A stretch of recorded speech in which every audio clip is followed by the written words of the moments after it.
Bonjour, depuis plus de 30 ans, Sonia Rykiel habille les femmes qui veulent être libres.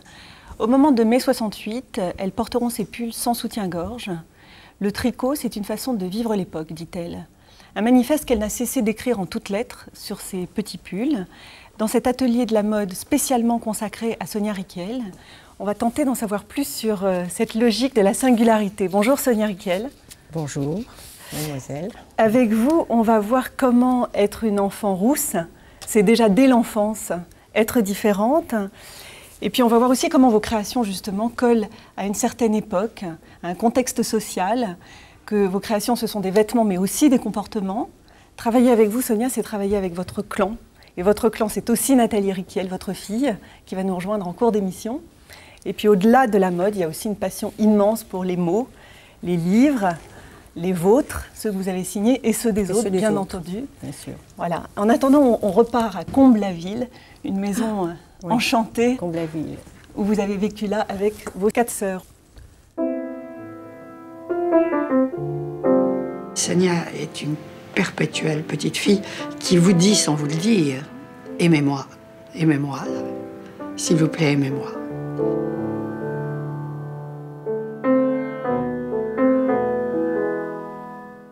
Elle m'a toujours dit, quand j'étais petite, j'étais pas comme les autres parce que j'étais rousse. Et ma mère me le répétait. Elle me disait, tu sais, tu es rousse, tout le monde te regarde, t'es pas jolie. Il faut que tu fasses quelque chose d'exceptionnel. Sonia Rykiel naît Sonia Fliss au début des années 30. Ses parents, Alfred et Fanny, sont des enfants d'immigrés juifs d'Europe de l'Est. Alfred est voyageur de commerce, Fanny une femme d'intérieur coquette, passionnée par les livres. Sonia est leur fille aînée, la première d'une tribu de 5 sœurs. Sonia, la plus âgée, Janine, Françoise, Danielle, Muriel, moi. 5 filles, oui. 5 filles, mais ils auraient bien voulu avoir un garçon, enfin des garçons. Je pense que ça a été une déception à chaque fois. Et bon, ça nous a fait nous révolter.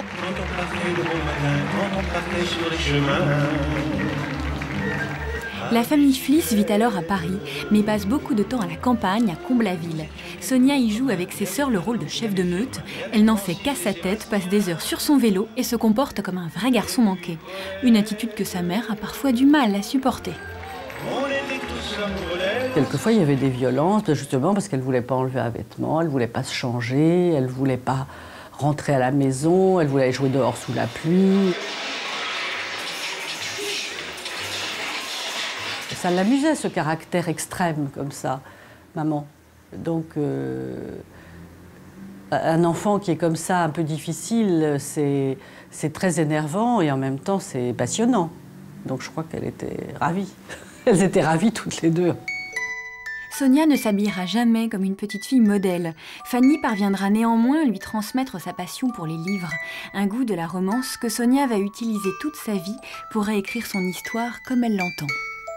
Peut-être il n'y a eu qu'une histoire comme ça, peut-être une seule fois. Ma grand-mère a jeté un pull de désespoir parce que ma mère devait l'énerver au plus haut point à garder ses vêtements.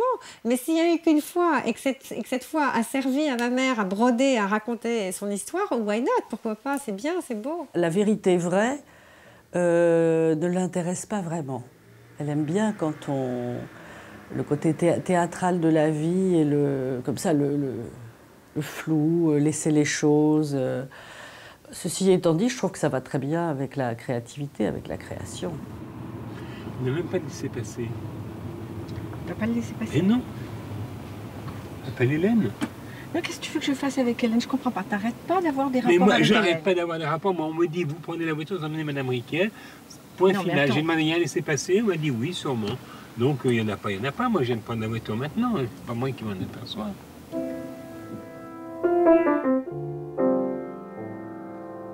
À 17 ans, Sonia arrête l'école. Elle a raté son bac et entame des études de dessin.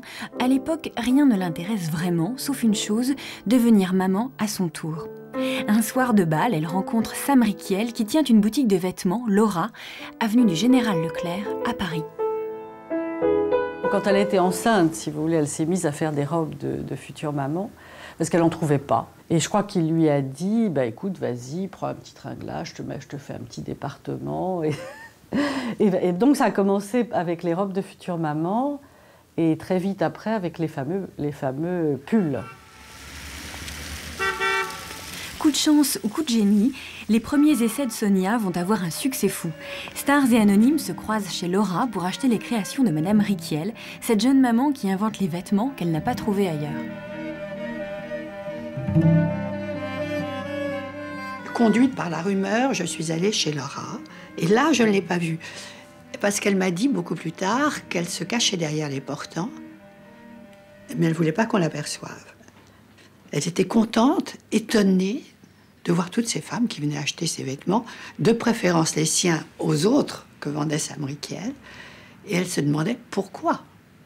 Parce qu'elle avait l'impression d'avoir fait quelque chose de simplissime. Mais elle était en train de créer justement la nouvelle femme que nous avions envie d'être.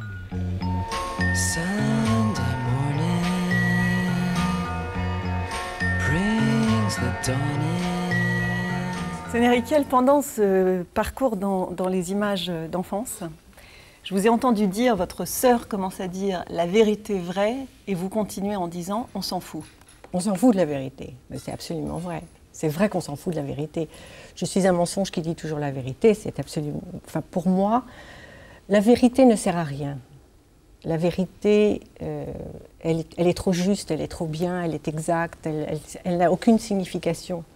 Ce qui compte, c'est ce qu'on rajoute, c'est ce qui est en plus, bon, ce qui est le roman. On va quand même commencer par le commencement. D'accord.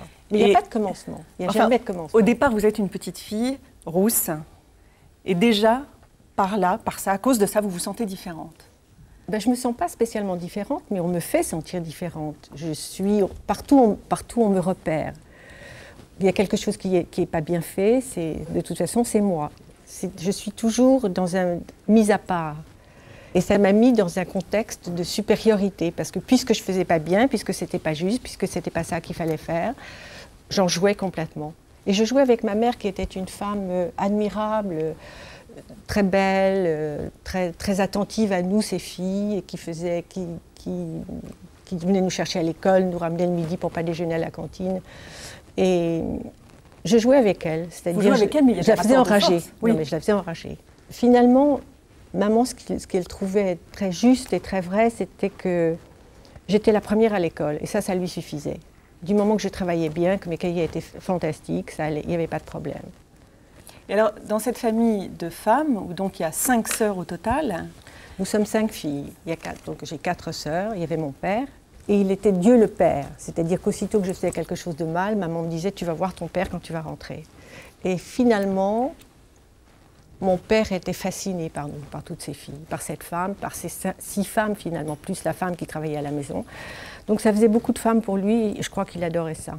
Sonia, est-ce que avoir été donc au milieu de toutes vos sœurs, d'une maman et peu de présence masculine, est-ce que ça vous a aidé ensuite à comprendre les femmes? Je pense pas. Je pense que mes sœurs, c'était une entité particulière et que ce n'étaient pas toutes les femmes. Et je pense que j'ai toujours eu le sentiment que les femmes autour de moi, c'était lié à l'époque, à la politique, à tout ce qui se passe dans le monde. C'était vraiment quelque chose à part, aussi de particulier. Et je pense que j'ai commencé à faire de la mode, c'était pas du tout par rapport aux femmes, c'était par rapport à moi. Ce qui m'intéressait, c'était moi de me mettre dans un contexte particulier parce que je trouvais tout ce que je voulais partout. En littérature, en peinture, en sculpture, au théâtre, au cinéma. Mais en vêtements, je ne trouvais rien. C'est-à-dire les vêtements ne me correspondaient pas. Ils n'avaient pas mon allure, mon attitude. Donc j'ai commencé à faire un pull et une robe de future maman parce que ma seule ambition dans la vie, c'était d'avoir 10 enfants. Alors avant cette ambition-là, pendant les années de guerre, vous avez à peu près 10 ans. Qu'est-ce qui se passe? Vous êtes où physiquement? Comment ça se passe pour la famille? Je suis à la campagne avec mes parents, mes sœurs, et je suis au calme, sans problème. J'ai pas du tout le sentiment que c'est grave. J'ai pas du tout le sentiment de ce qui se passe. Je suis pas tellement attentive. J'étais dans un milieu extrêmement protégé. Ma famille était très autour de nous, les filles. Elle ne laissait pas comprendre vraiment ce qui se passait. Vous l'avez pas vécu? Je l'ai pas vécu gravement. Je l'ai vécu en ayant toujours à manger, en n'ayant pas de problème, en étant protégée, très protégée. Sonia Rykiel, au milieu de toute cette famille de femmes, l'homme important, le Messie. Le Messie. Le Messie pour mes sœurs et pour moi d'ailleurs. Qui va changer un peu le cours de votre vie. Voilà, c'est Sam Rykiel. Donc c'est quelqu'un qui arrive, qui est très professeur, qui inculque plein de choses à tout le monde, qui est quelqu'un d'extrêmement calé, qui sait beaucoup de choses et qui, en même temps, est dans cette boutique, Laura, avenue du Général Leclerc, où il vend des vêtements avec ses parents. Mais c'était le début du prêt-à-porter et il commençait à aller voir les collections, les nouvelles collections qui se passaient un peu autour de nous. Au début, ça ne m'a absolument pas intéressée. La seule chose qui m'intéressait, la seule ambition que j'avais, c'était d'avoir 10 enfants. Et d'avoir une table énorme avec mon mari, moi ici, et puis les enfants autour, 5 et 5, et de leur donner, d'avoir une soupière avec une louche en argent sublime, et de leur donner à manger. Vous vouliez refaire Comble-la-Ville chez vous? Je voulais refaire Comble-la-Ville, parce que Comble-la-Ville, ça m'avait beaucoup marqué, que le fait de vivre avec 5 filles, avec 4 sœurs, c'était quelque chose de... Vraiment la douceur dans le monde, c'était fascinant. Donc j'ai eu 2 enfants, après j'ai eu du mal à avoir d'autres enfants, donc j'ai commencé, un jour j'ai rencontré une femme qui venait dans la boutique montrer des pullovers à mon mari, et je lui ai dit, est-ce que vous pouvez faire un pullover pour moi? Elle a fait un pullover, ce pullover est arrivé, il y avait une rédactrice de Elle qui m'a dit, mais qu'est-ce que c'est que ça? Je lui ai dit, rien, c'est un pull pour moi. Elle a pris le pull, il a fait la couverture de Elle. Comment il était ce pull? Un pull tout petit, tout étroit, vraiment très très mince, ce que les Américains ont appelé le poor sweater boy. Il a fait la couverture de Elle, et je suis devenue la reine du tricot dans le monde sans savoir ce que c'était qu'un pull, qu'un fil, je ne savais pas tricoter, je ne savais rien. Est-ce que ce n'était pas une manière à ce moment-là de vous réapproprier un peu ce que votre mère faisait pour vous, parce qu'elle tricotait des pulls pour vous? Oui, mais à ce moment-là, je ne pense pas que j'ai vu les choses comme ça. J'ai pas eu ce côté psychologique ou psychique, j'ai pas réfléchi, ou analytique même, j'étais pas du tout dans ce monde-là. J'avais raté mon bac et pour me punir, ma mère m'avait mis donc dans cette maison, à la Grande Maison de Blanc, où donc 6 mois après, j'ai épousé cet homme. D'accord, alors on va voir effectivement comment à partir de 68, parce que cet homme malheureusement disparaît de votre vie assez vite. Comment dès 68, vous créez la marque Sonia Rykiel, donc cœur stratégique de votre marque qui est Saint-Germain-des-Prés, et dans quel contexte social aussi tout cela s'inscrit. On regarde les débuts de Sonia Rykiel.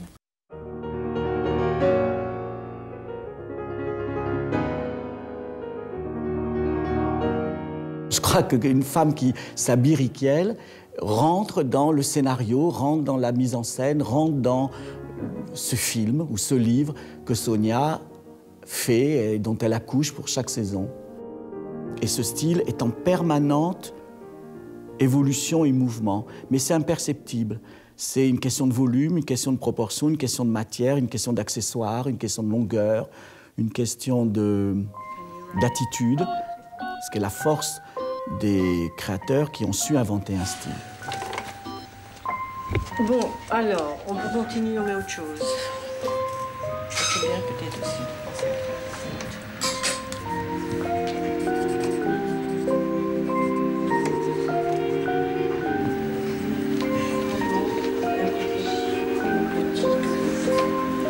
Est-ce qu'on peut essayer, par exemple, ici, de voir une double couleur? Par exemple, tu peux me mettre une bande noire là.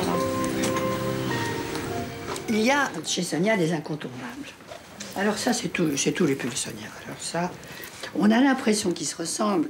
Et j'allais dire, malheureusement, ils sont tous différents, ce qui fait que chaque fois, on est heureux d'en prendre un autre avec une autre couleur, une autre disposition des rayures.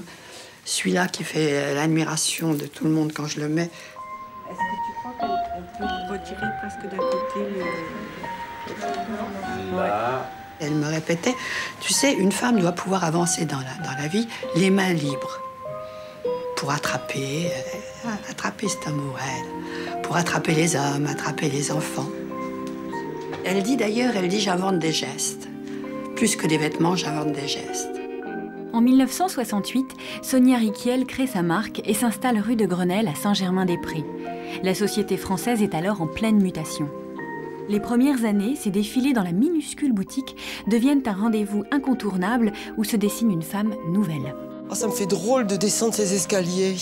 Ça me rappelle tellement de souvenirs.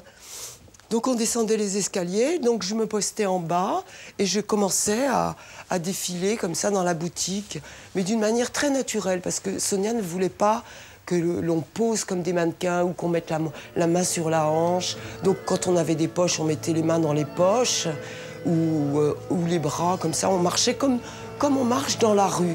C'est ça, c'est moi, c'est tout. Je peux pas l'imaginer autrement, je peux pas le faire autrement. Sonia fermait la boutique, personne ne pouvait rentrer. Et je me souviens que Sonia, elle me disait que tous les copieurs, parce qu'ils voulaient acheter les photos des photographes, étaient sur le trottoir pour acheter les photos des photographes. Ils attendaient dehors la fin du défilé. C'est incroyable. Hein? Non, pas du tout. Tu crois que je les vois pas, les trois? Tu sais ce que j'aime bien? Je crois qu'elle est folle, ma mère, ou quoi? Les fourrures qui parlent. Tu connais les fourrures qui parlent? Ah, pia, pia, pia, pia, pia, Depuis le temps que je veux que mes robes me parlent et qu'elles m'ont jamais parlé, d'un seul coup, je me suis dit, ça y est. Ça y est. Tout pour vous, Sonia. C'est vrai que quand je travaille, moi, je peux pas supporter les gens qui rigolent. Je t'avais dit que j'étais pas si simple, hein, Edouard. En 1976, Sonia quitte pour ses défilés la boutique de la rue de Grenelle, devenue trop exiguë. Désormais, il lui faudra séduire la presse du monde entier. Alors, pour marquer les esprits, elle retourne les coutures vers l'extérieur et invente la démode, qui bouleverse les codes traditionnels du vêtement.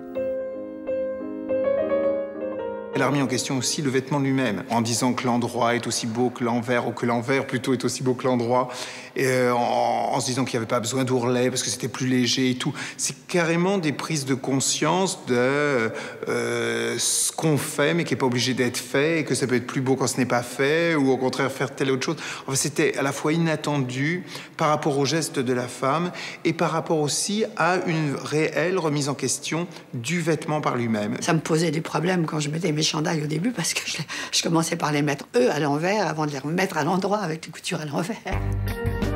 Après la construction, Sonia s'attaque en 1977 au mode de distribution. Elle est la première créatrice à proposer une ligne dans un catalogue de vente par correspondance. Une manière militante et très audacieuse à l'époque de communiquer sur sa griffe avant l'explosion des années pub. Voilà, on termine sur une image que vous connaissez bien toutes les deux, puisque toutes les deux vous êtes à l'origine de cette image. Dominique Isserman, bonjour. Bonjour. Vous êtes photographe. Oui. Notamment l'auteur de cette image, entre autres. Sonia Rykiel, pendant ce film, on vous entend dire à un moment « c'est ça, c'est moi, c'est tout ». Oui, c'est-à-dire que quand j'ai commencé à faire ce métier, donc j'avais pas du tout appris, j'y connaissais rien, c'est pour ça que j'ai fait ce que j'ai fait, c'est-à-dire les coutures à l'envers, le pas de roulet, le retourné. Je me suis tout permis, j'avais personne derrière moi qui me disait « tu ne peux pas, tu ne dois pas ». Et cette attitude-là, comment est-ce que Dominique Isserman... Quand j'ai rencontré Dominique, on avait décidé de faire un peu de publicité. Et il me fallait un photographe qui soit génial. Donc c'était absolument Dominique, qui m'a été présentée par une de mes sœurs. J'avais fait 2-3 petits portraits dans Marie-Claire. Et Danielle avait vu ces portraits. Et elle avait trouvé qu'elle avait un talent fou. Je ne savais absolument pas que c'était ta sœur. Oui. Et elle m'avait dit, ça serait bien que vous veniez voir ma sœur, elle voudrait vous rencontrer. Et j'avais même pas de book, j'étais venue avec une espèce de valise remplie de magazines où j'avais une petite photo, un petit quart de page, j'ai même pas découpé les pages, rien. Je me suis dit, bon, là que je fasse un portrait, etc. Puis tu as tout regardé, tu as refermé la valise et tu as dit, vous êtes libre la semaine prochaine? J'ai dit oui, parce qu'on a 18 pages à faire pour Vogue. Voilà, c'est comme ça que ça a commencé. C'est comme ça qu'on a commencé. En fait, vous avez presque commencé, vous, avec Sonia. Ah oui. Tout à fait. Mais vous la connaissiez avant que sa sœur ne vous la présente? Sonia Rykiel, la marque Sonia Rykiel, ça vous disait quelque chose? Et je connaissais très bien la marque Sonia Rykiel, c'est donc que vous me posiez la question, parce que, en fait, ma maman m'emmenait acheter les vêtements chez Laura, avenue Général Leclerc. Ah oui, donc vous saviez quand même à peu près oui. là où vous alliez. Selon vous, Dominique Isserman, les codes Sonia Rykiel, je rappelle qu'à un moment, vous avez été appelée Coco Rykiel, donc il y a des vrais codes qui sont en jeu dans la maison. Selon vous, on pourrait les définir comment? Et justement, je crois que ce qui était bien, c'est qu'il n'y avait pas de code. Et je crois que maintenant, en publicité, on parle beaucoup de codes. Et alors, tout le monde s'assoit pour définir. Alors, est-ce que c'est la femme ceci, cela, de tel âge, de telle extraction sociale? Enfin, on croit savoir les choses. Avec Sonia, Je me souviens des séances de photos et il n'y avait pas de code. Il y avait juste Sonia qui rendait des femmes magnifiques avec des vêtements magnifiques, qui faisait des défilés formidables. Et puis moi, je devais faire des photos avec ces images-là, essayer de les rendre... Avec ce qu'elle avait, quoi. Il y avait un désir je crois qu'on comprenait un peu l'image qu'il fallait faire. Je crois qu'il y avait beaucoup de joie, beaucoup de passion. Et pas de code, en fait. Et surtout, je pense, une attention à ce qui se passait autour de moi. Je crois que la femme que je fais depuis toujours, depuis 30 ans finalement, elle est, comme je disais tout à l'heure, ni tout à fait la même, ni tout à fait une autre, mais elle est tellement liée à l'époque, tellement liée au temps, tellement enracinée dans ce qui se passe. Aujourd'hui, c'est une femme qui pense à ce qui se passe dans le monde, en Inde et partout. C'est-à-dire une femme qui est complètement détruite par tout ce qui se passe. Donc la robe que je vais faire, elle va être certainement... elle va faire partie de ça. Alors le contexte social, précisément, il est très important.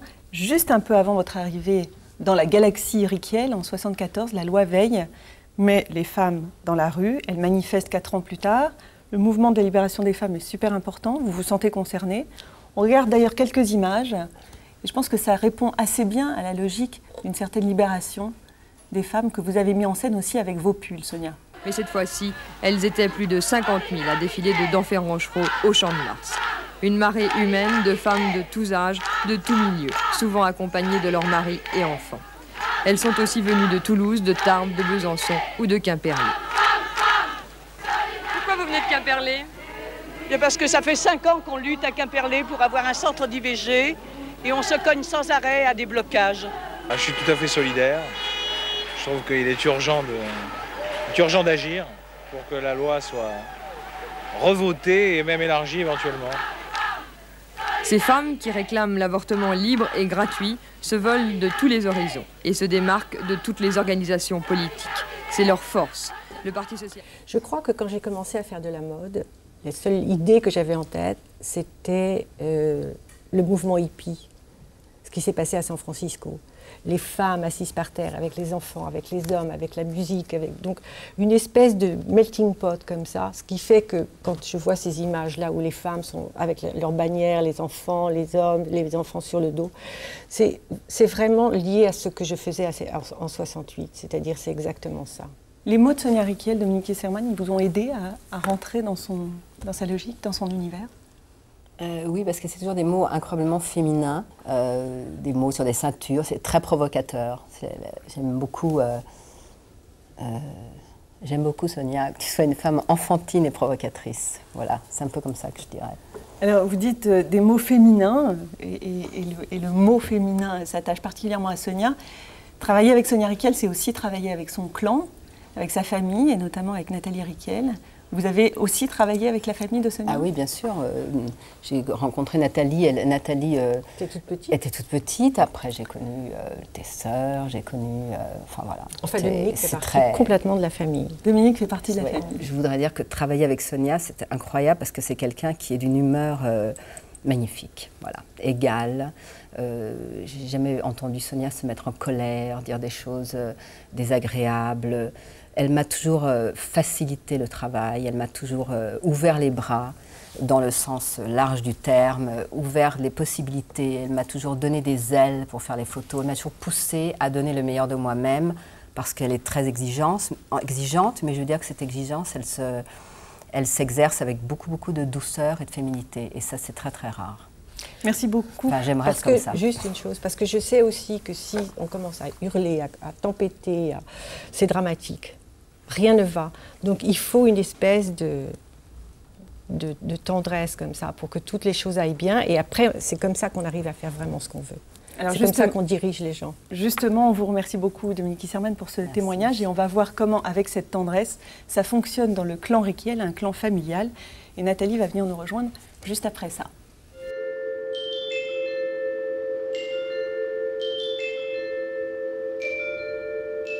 Nathalie n'est pas Sonia, Sonia n'est pas Nathalie, mais que depuis que Nathalie est très impliquée dans le fonctionnement de cette maison, les choses sont forcément plus pleines, plus amples, plus variées, plus diverses. Il y a un enrichissement dans ce duo, dans ce tandem. Allez, musique, fin de la piste 1, n'importe où. Si Sonia Rykiel a créé un style fort et très reconnaissable, sa fille Nathalie est depuis le début des années 80 étroitement associée à sa réussite. Longtemps dans l'ombre, Nathalie est aujourd'hui devenue aussi médiatique que sa mère. Directrice artistique, elle a aussi en charge la mise en scène de tous les défilés. Plus qu'un bras droit, elle est la main de fer du groupe Rykiel.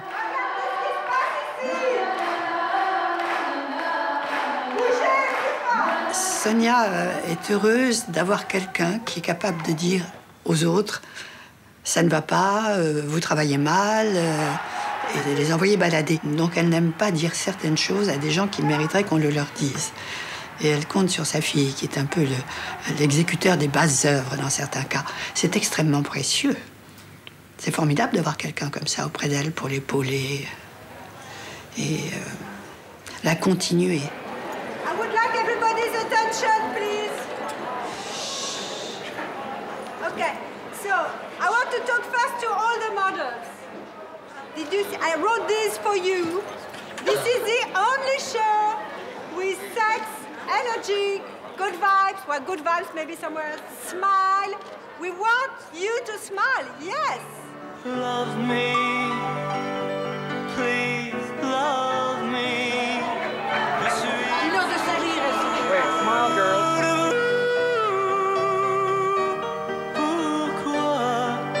Sonia Rykiel est aujourd'hui encore une créatrice indépendante. Mais pour bâtir son empire, elle s'est toujours appuyée sur son clan. Ainsi, outre Nathalie, on retrouve d'autres membres de la famille à des postes clés. À commencer par sa sœur, Danielle Fliss, responsable de la création des accessoires. On se dispute de temps en temps, on n'est pas d'accord sur des petits détails, d'évolution. Et moi, je trouve toujours qu'on fait trop de choses. Il trouve qu'il faudrait en faire plus ou d'autres. Voilà, bon, mais c'est tout à fait normal. Je ne vais pas vous dire qu'on est toujours d'accord sur tout. Loin de là. Loin de là. Au siège du boulevard Saint-Germain, il y a aussi Simon Burstein, mari de Nathalie et directeur général du groupe. Simon, c'est un Anglais. Vous imaginez Hugh Grant? Eh ben, c'est un peu Hugh Grant, voilà. En plus, il supporte sa femme et sa belle-mère toute la journée. Faut le faire quand même. Simon, comment on se retrouve ce soir? Ouais. Je me retrouve. J'appelle Julie et puis je te retrouve au théâtre, mais à ok? quelle heure? Parce que... Je sais pas, à 7h30, un truc comme ça. Mais c'est à 8h, il y a un cocktail à 7h30, moi j'ai pas envie d'aller au cocktail. Moi Tu seras sans voiture? Ouais. Je prends ma voiture? Oui. Tu m'appelles pour me dire quand tu me retrouves? Oui. Oui. Sans ça, on se retrouve pas, chérie, c'est pas grave. Non, mais on a déjà eu cette discussion où on sait qui fait quoi ici. Qui est le vrai chef? C'est Sonia. Et après, c'est Nathalie. Et après, si je peux les... Bon, bah, c'est moi. Uni, le clan Rykiel va multiplier les lignes pour développer la marque. Il marche le regard fier, mes hommes, moi devant et eux derrière, mes hommes. Après les enfants et les hommes, les Rykiel se consacrent au plaisir de madame, des plus classiques aux plus intimes, au sous-sol de la boutique, interdit aux mineurs. C'est un univers qui était tellement riche, qui était tellement fécond, qu'il y avait matière à le développer, à l'exploiter, à l'ouvrir. Et que c'est ça qu'on a essayé de faire et d'apporter, vraiment. Pour Sonia, rester dans l'air du temps a toujours été un impératif commercial. À l'aube de l'an 2000, quand il faut renouveler l'image de la femme Rykiel, elle cède la place à sa fille Nathalie, qui devient l'image du parfum Rykiel Rose. Un symbole placardé dans le monde entier et qui trône aujourd'hui encore dans la maison mère. Il a fallu communiquer sur ce que je voulais dire, qui était que je me positionnais aux côtés de Sonia, que je montrais que j'étais là, à ses côtés, avec elle, et non pas que je la remplaçais ou que je me substituais à elle.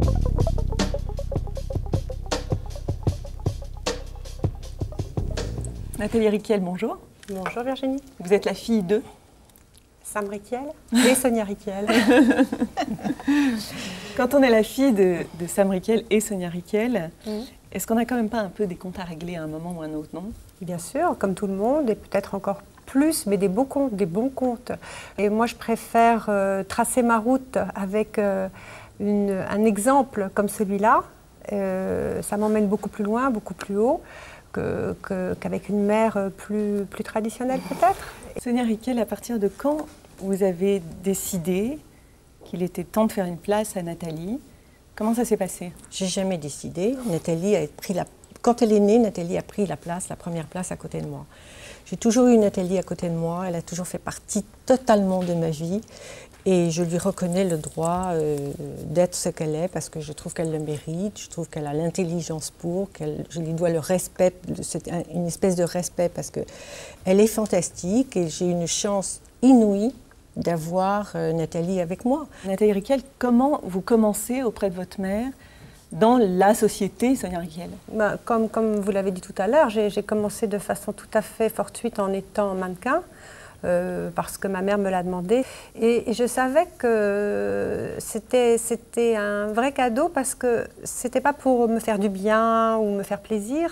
Elle n'a jamais plaisanté avec le travail. Et ça a été formidable et terrible à la fois parce que elle m'a donné aucun conseil. Et puis très rapidement, je me suis rendu compte que c'était beaucoup plus intéressant de s'occuper de la mise en scène. Et c'est là où vous avez commencé à la conseiller pour le coup? À prendre en main la mise en scène. Je ne conseille pas ma mère. Elle ne me conseille pas et je ne la conseille pas. Je fais ce que j'ai à faire, elle fait ce qu'elle a à faire. Mais on se parle tout le temps. Je veux dire que moi, j'ai besoin souvent de conseils. Je ne sais pas, Nathalie en a peut-être pas besoin. Mais moi, j'ai terriblement besoin de Nathalie. Souvent, il y a des choses où je pile, je ne sais plus. La seule personne au monde que j'appelle, c'est Nathalie. Alors, Nathalie Riquel, vous commencez à faire des créations Riquel quand vous êtes enceinte. Exactement. Est-ce que ça ne rappelle pas un peu l'histoire de votre mère qui est elle-même enceinte? Oui, je pense que beaucoup de choses dans le travail que je fais, rétroactivement, peut se comprendre de cette façon-là. J'ai commencé à faire des vêtements pour les enfants quand j'étais enceinte de ma première fille, Tatiana. Pareil, parce que je ne trouvais rien qui me plaisait pour les enfants. Et un petit peu, j'ai commencé à m'exprimer et à m'accomplir et à m'épanouir vraiment dans ce travail quand j'ai eu à peu près la quarantaine, ou vers la fin de la trentaine.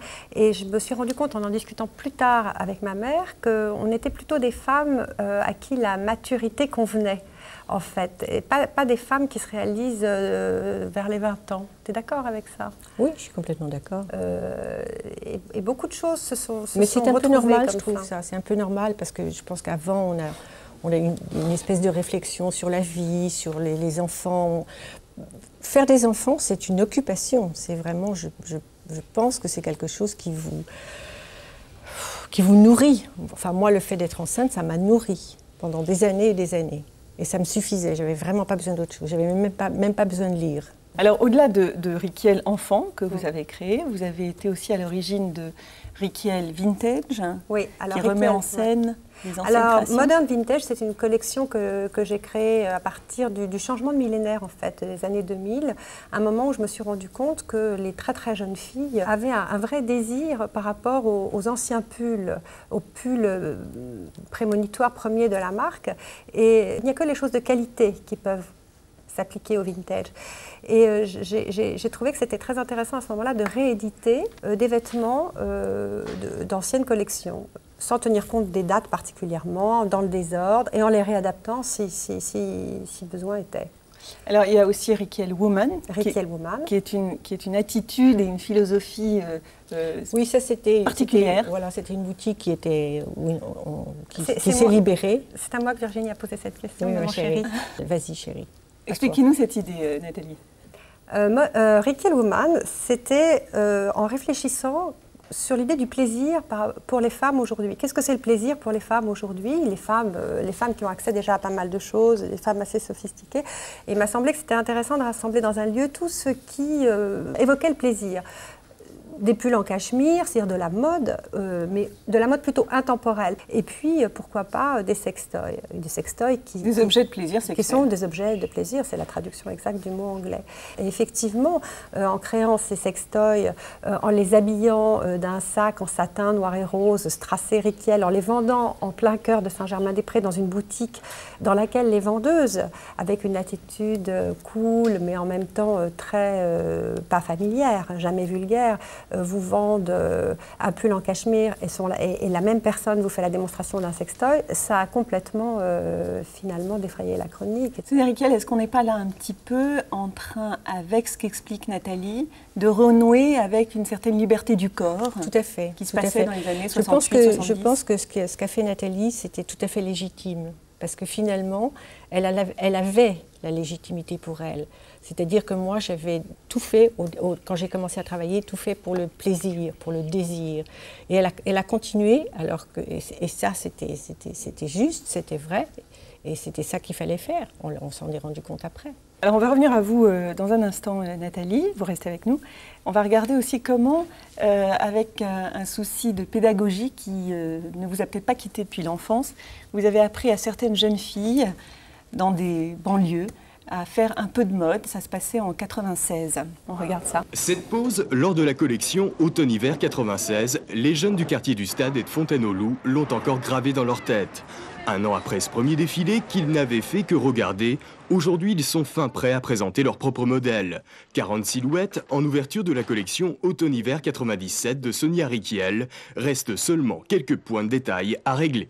Je trouve que c'est vraiment magnifique, formidable, c'est vraiment génial. C'était magique, c'était féerique, ces modèles, ces mannequins c'était superbe. Qu'est-ce qui t'a plu ? Le tout, puisque c'est la première fois que j'assiste à un défilé comme ça, la musique, la lumière, les mannequins, les modèles. J'ai l'impression de rêver.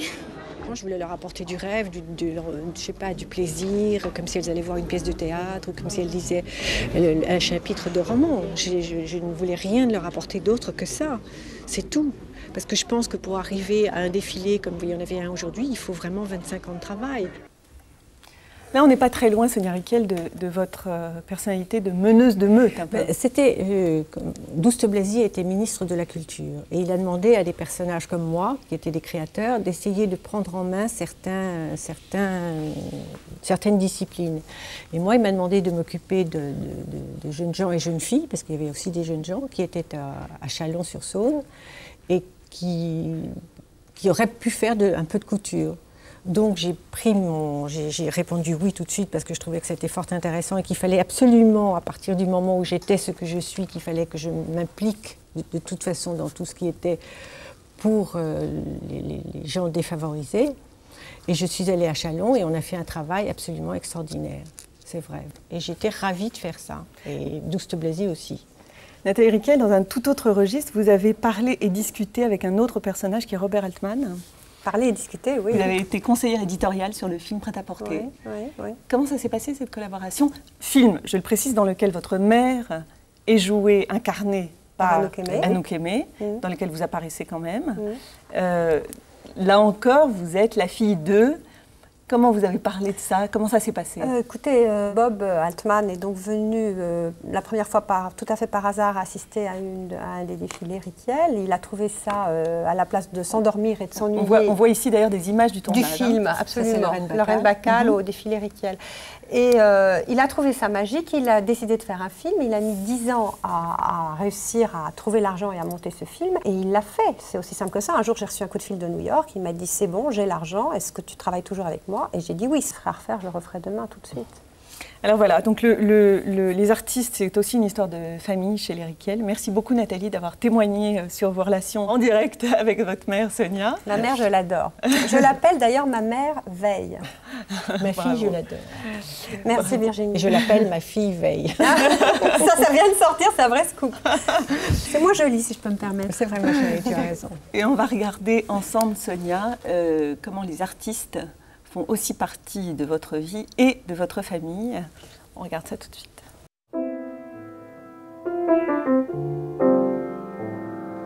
Sonia aurait aimé être écrivain.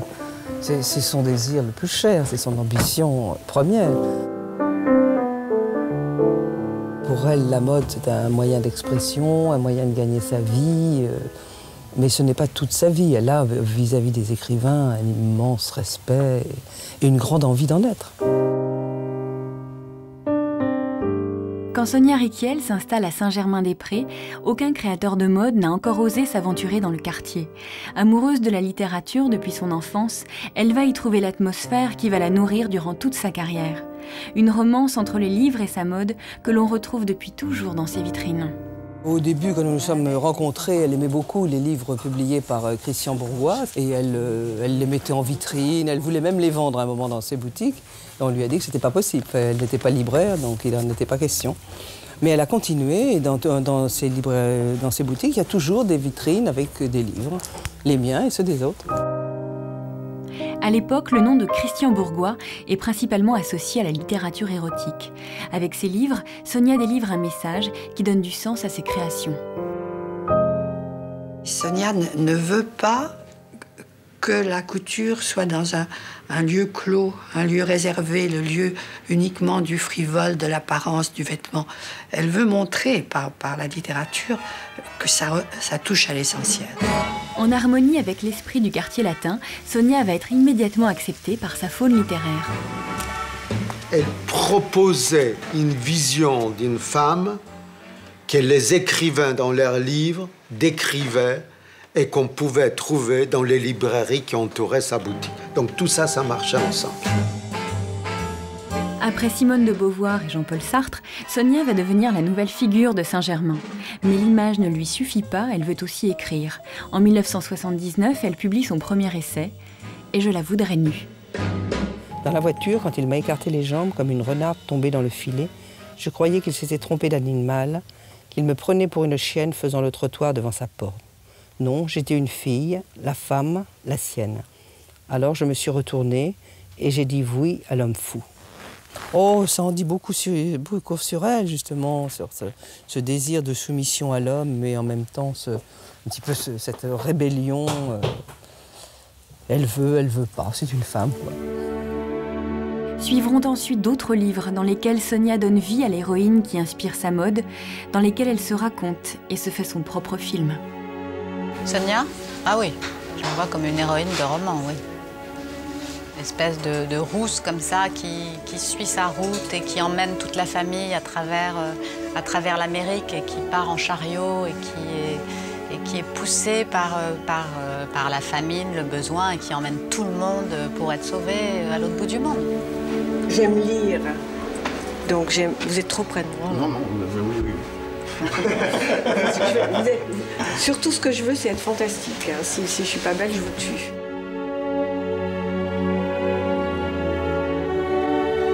Si Sonia est depuis toujours sa propre muse, comme toute héroïne, elle a aussi inspiré de nombreux peintres, qui à travers leurs dessins nous racontent cette personnalité sensible et complexe. Ce qui me plaît beaucoup dans celui-là, c'est quand, après les défilés, tout le monde s'en va. Et elle repart dans la rue, dans la tenue qu'elle avait pour le podium. Et même quand elle part depuis le podium, je sais pas, il y a comme une solitude qui me plaît, malgré les boas, malgré les plumes. Il y a une drôle de solitude là-dedans, quand même. Vraiment. Et de dos, je préfère qu'elle soit de dos.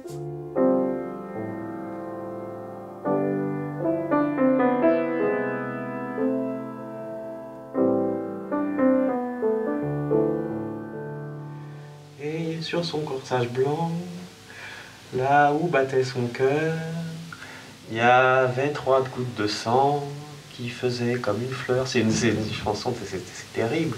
Je ne sais pas pourquoi elle aime particulièrement cette chanson.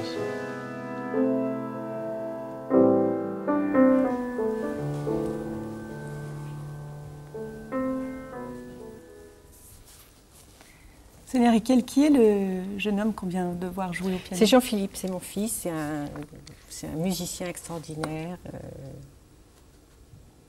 qui est un prince et qui ne voit pas, et qui est fantastique, mais qui est un immense musicien.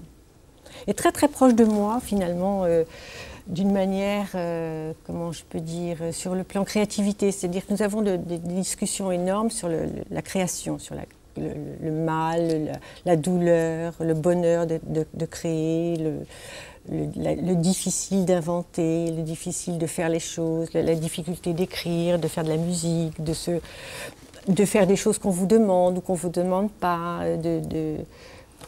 J'ai beau lui expliquer souvent que c'est très important en même temps d'être aussi commercial, c'est-à-dire de faire des choses qui se vendent. Que c'est aujourd'hui d'être quelqu'un de maudit, d'être un créateur maudit, ça veut plus rien dire. J'ai beaucoup de mal avec lui parce que c'est quelqu'un d'extrêmement droit. Donc par exemple de faire des choses, il a travaillé avec Dominique Issermann, d'ailleurs il a fait quelque chose de fantastique. mais c'est un être exquis. Et pourquoi vous aimiez lui chanter cette chanson? Je ne sais pas, parce que quand il était petit, il aimait beaucoup que je lui chante, et sur son corsage blanc, là où battait son cœur, il y avait 3 taches de sang. Alors dans votre famille, il y a aussi un oncle, Philippe Granat. Alors ça, c'était mon oncle, quand j'étais petite, et que nous vivions dans cette immense maison à la campagne, à Comble-la-Ville. C'était un oncle qui adorait la peinture, et qui était chirurgien dentiste vraiment de son état, et qui m'emmenait avec lui partout, où il peignait, et il m'a appris à regarder, et il m'a appris à aimer les peintres. Au-delà de vos affinités avec Cézanne, Matisse, Warhol... les autres. Oui. Et les autres. Oui, c'est vrai que j'ai eu beaucoup de chance, c'est-à-dire que de toute ma vie, tout le temps, j'ai toujours eu des peintres ou des dessinateurs qui ont fait des portraits de moi, tout le temps, tout le temps, tout le temps. Alors au-delà des images de vous et des tableaux, il y a aussi la passion des mots. Oui. Les mots que vous écrivez, vous, avec, comme on l'a vu dans le film Et je la voudrais nue, qui est ce livre paru en 78. Le prochain est déjà promis à Fayard. Il y a eu 4 ou 5 livres qui sont édités par Grasset. La littérature érotique? La littérature érotique, j'adore ça, j'aime ça complètement. Je connais bien tout ce qu'a édité Régine de Forges, tout ce qu'a édité Pauvert. Encore une histoire de libération des corps et du plaisir? Encore une histoire de libération des corps. Mais qu'est-ce que c'est qu'un livre érotique? Un livre érotique n'est jamais qu'un livre magnifiquement écrit, très profond, très fort, très flou et en même temps très flou et très violent. Pourquoi ne pas l'écrire vous-même, ce livre? J'ai écrit un livre qui est un peu érotique, qui s'appelle Les Lèvres Rouges. Et ce qu'a lu Régine tout à l'heure aussi dans cette histoire avec cet homme qui m'attrape dans une voiture, c'est aussi un texte un peu érotique. Alors il y a justement un auteur qui va venir nous rejoindre, Gérard de Cortance. Vous avez voulu qu'il vienne. Et avec ces mots, il va nous expliquer un peu qui vous êtes aussi. Bonjour. Bonjour Gérard de Cortance. Alors, d'abord, je vais peut-être dire pourquoi Gérard de Cortance. Alors, j'adore ce qu'il écrit, pour 1000 raisons, parce que d'abord, il écrit merveilleusement bien, il fait un travail extraordinaire. Mais je l'aime aussi beaucoup parce que, voilà, ce que tu as fait avec Paul Auster, ce que tu as fait avec Le Clésio, ce que tu as fait avec... Qu'est-ce que vous avez fait avec tous ces auteurs? Des entretiens, c'est ça? Des entretiens, mais des entretiens magnifiques. Des entretiens comme je trouve qu'il n'y a pas tellement d'autres personnes, d'autres écrivains qui ont fait des entretiens avec des écrivains, avec des hommes de la valeur de Paul Auster que j'aime profondément. Ou Hemingway aussi, tu as fait quelque chose. Nous, on aimerait bien que vous prêtiez au même exercice devant nous avec Sonia Rykiel. Donc on improvise complètement. Hein. Sonia, j'ai l'impression que l'écriture est essentielle pour toi. D'où te vient ce goût et ce besoin de l'écriture? Du plus profond de moi. C'est-à-dire que, je vais te dire comme dans L'être à un jeune poète de Rilke, je ne peux pas faire autrement que d'écrire. C'est plus fort que moi, ça fait partie de moi. Quel est le lien entre ton travail, le tissu, les matières, et les mots, l'écriture? Tu vois, il n'y a pas de lien du tout, mais moi je l'ai trouvé le lien. C'est-à-dire que j'écris sur les mots, sur les tissus. Je raconte des histoires sur les tissus, il y a toujours des mots. Sur les sacs, sur les ceintures, il y a des mots. Et j'essaye de faire en sorte de faire que cette femme à qui je parle, elle me réponde avec un mot. À quel moment l'écriture a démarré? À quel moment tu t'es dit l'écriture est essentielle?